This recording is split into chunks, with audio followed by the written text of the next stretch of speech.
Assalamualaikum and good day to everyone in Economics 3430. For today's project, let's look at one of the Islamic banking products, which is Wadi'ah or self-keeping.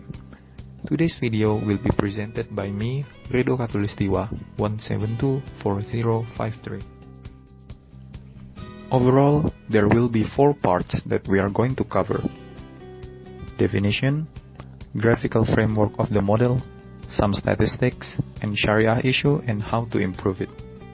Literally, Wadi'ah means anything left with a person or custodian for the purpose of safekeeping, and legally it is a permission for a person to keep property of another in his self-custody. There are 2 types of Wadi'ah, Wadi'ah Yad Amanah and Wadi'ah Yad Damanah. There are few differences between both of them.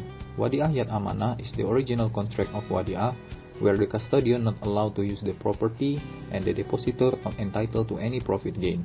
While Wadi'ah Yad Damanah is the modification type of Wadi'ah, where deposited property can be used for investment and the depositor may get return in form of hibah. Next part is the graphical framework. For simplicity, I will explain this part by using banking system contract of Wadi'ah. For Wadi'ah Yad Amanah, depositor simply put his money in the bank, and the bank cannot use the depositor's money to make any investment, and depositor can withdraw his money anytime. Meanwhile, for Wadi'ah Yad Damanah, depositor put his money in the bank, and the bank can use the deposited money to make investment. Then, bank use the deposited money to make any Sharia compliance investment, and after some time, bank can get profit from its investment, and lastly, bank can give hibah to depositors with no predetermined guarantee of benefit.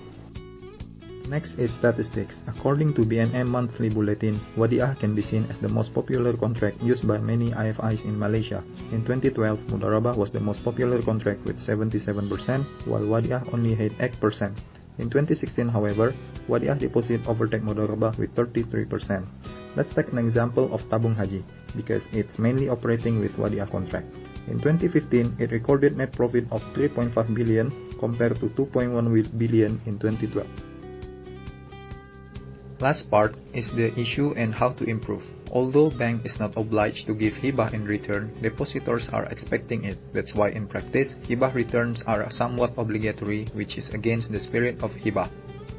What can we do is to re-educate people by clearly stating at the beginning of the contract that bank is not compulsory to give any hibah in return. Thank you. Assalamualaikum.